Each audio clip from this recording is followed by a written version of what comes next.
Now let's see new topic motivation. Motivation को हम अभिप्रेरणा के नाम से भी जानते हैं। So let's see the new topic अभिप्रेरणा और मोटिवेशन।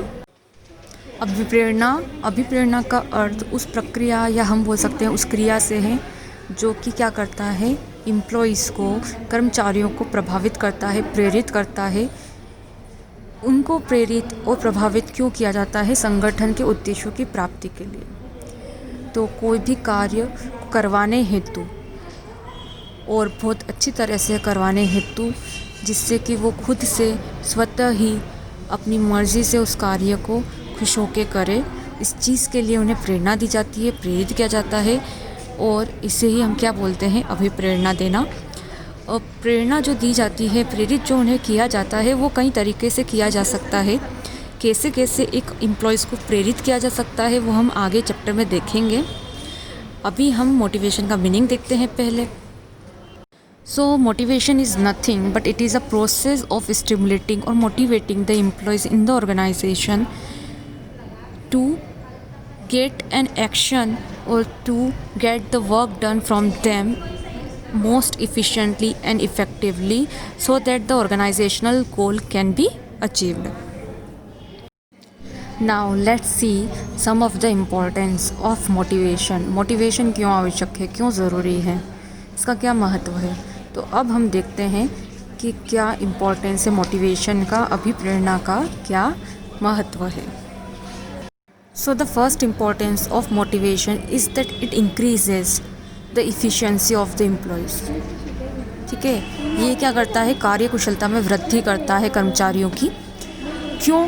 क्योंकि कोई भी अगर मोटिवेटेड एम्प्लॉय है जो कि सेटिस्फाइड होगा, वो ज़्यादा अच्छे से कार्य करेगा बजाय उसके जो कि अपने कार्य से खुश नहीं है, सेटिस्फाइड नहीं है। तो ऐसे एम्प्लॉयज़ जो अपने कार्य से खुश नहीं है या किसी ना किसी कारण से सेटिस्फाइड नहीं है, असंतुष्ट है, तो उनको अभिप्रेरणा देना बहुत आवश्यक होता है।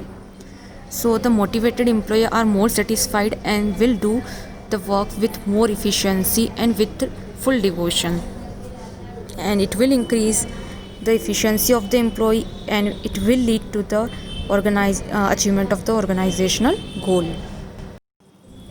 So the higher level of performance will be available to the organization only if the employees are well motivated and satisfied.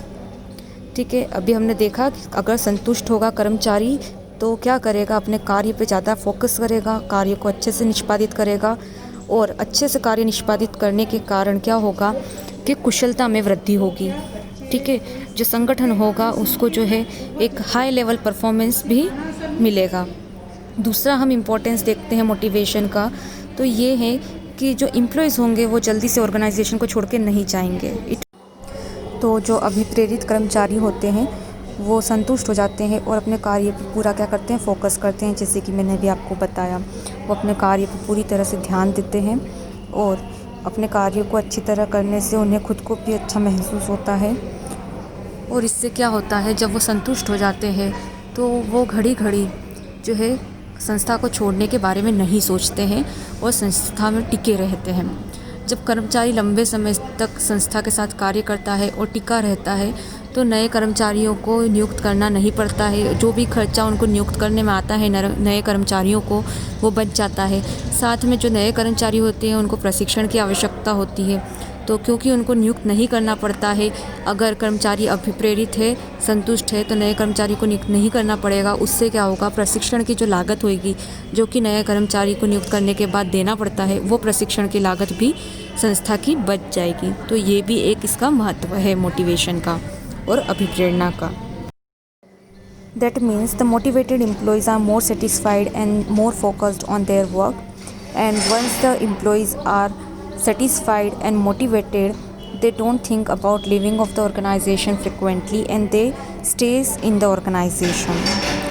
In this way, when the employees stay in the organization without thinking of leaving of the organization, the new employees are not need to be appointed and the expenses on the appointment of the new employees and on the training of the new employees are also get saved, which is very beneficial for the organization.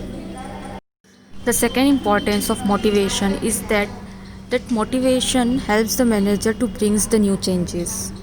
When a manager bring new changes, then the motivated employee do not oppose them, because the manager knows that the motivated employees are always ready for the change.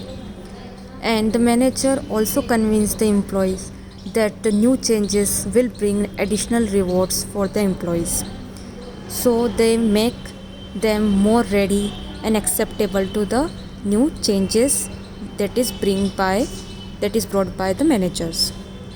ठीक है, तो एक जो है इसका महत्व ये हुआ कि प्रबंधक जब भी कोई नया परिवर्तन लाएंगे कार्य करने में, तो उसका जो है कोई भी अपोज या विरोध नहीं करेगा। क्यों नहीं करेगा? क्योंकि जो कर्मचारी है वो मोटिवेटेड है, वो कार्य के प्रति पहले से ही बहुत फोकस है, और साथ में प्रबंधक कर्मचारियों को ये आश्वस्त भी कर देगा कि जो भी नया प्रस्तावित परिवर्तन होगा वो कर्मचारियों के हितों में ही होगा। ठीक है, इसके कारण जो मोटिवेटेड एम्प्लॉय होंगे, जो कार्य में पहले ही क्या करते हैं, रुचि रखते हैं, वो उसे फट से स्वीकार कर लेंगे और उसका विरोध नहीं करेंगे। So it is also one of the advantage of the motivation for the organisation. Next importance of motivation is that it changes the behavior of the employee. It brings a positive change in the behavior of the employee. ठीक है, motivation helps in changing the negative attitudes of the employee towards the positive attitude to achieve the organizational goal. For example, if an employee is not focusing on work due to the financial problems, so through motivation, by providing financial incentives or by increasing his bonus, he will get more satisfied and will do more work with more devotion, because he know if he will work with more devotion and will focus on the work, he will get more bonuses and more incentives, which will help to get rid of that financial problem of that employee. तो यहाँ क्या हो रहा है, जो negative attitude है, नकारात्मक जो दृष्टिकोण है एम्प्लॉय का, वो किस में जा रहा है, एक सकारात्मक दृष्टिकोण में परिवर्तित हो रहा है, एक पॉजिटिव एटीट्यूड की तरफ वो जा रहा है। ठीक है, अभी मैंने एग्जांपल दिया कि अगर किसी एम्प्लॉय को कोई फाइनेंशियल प्रॉब्लम है और उसको जो मोटिवेट कर दिया जाए कि वो जितना अच्छा काम करेगा उतना उसको बोनस मिलेगा, तो वो काम पे ज़्यादा ध्यान देने लग जाएगा और अपनी फाइनेंशियल प्रॉब्लम को जो है थोड़े समय साइड में रख के और अपने काम से ही अपनी पर्सनल प्रॉब्लम को सुधारने की कोशिश करेगा। तो यहाँ जो है संस्था को फ़ायदा होगा, क्योंकि वो बहुत ज़्यादा लगन से काम करेगा। The next importance of motivation and the benefit of motivation is that it reduces the absenteeism in the organization. An employee always absent from the work due to many reasons. Like here I have given you the reason: bad working condition, or maybe rewards are not adequate, lack of recognition by the manager and the boss, poor relation with the management. There can be many reasons, but through motivation, if these reasons are vanished or removed, then the employee will enjoy his working and therefore he won't be absent in the future. ठीक है, तो एक जो यहाँ पे फ़ायदा हुआ अभिप्रेरणा का ये हुआ कि जो भी एम्प्लॉयज़ जो आए समय क्या होते थे, एब्सेंट होते थे, उपस्थित नहीं होते थे अपने कार्य पर, ये उनकी जो उपस्थिति है उसको बढ़ा देगा। कैसे? क्योंकि कोई भी एम्प्लॉय अगर उपस्थित नहीं है तो उसके पीछे कोई ना कोई कारण होता है, और घड़ी घड़ी उपस्थित ना होना इसका मतलब जो है इनमें से कोई भी कारण एक संस्था के अंदर हो सकता है, जैसे कि अनुपयुक्त या बुरी जो है स्थिति हो जहाँ कार्यस्थल की, जहाँ कार्य कर रहे हैं एम्प्लॉइज़, या उनका पारिश्रमिक कम हो, ठीक है, या उनको पहचान जो है, प्रमोशन जो है उसको नहीं दिया जा रहा हो, ठीक है, उनके संबंध अपने बॉस या अपने पर्यवेक्षकों के साथ अच्छे ना हों।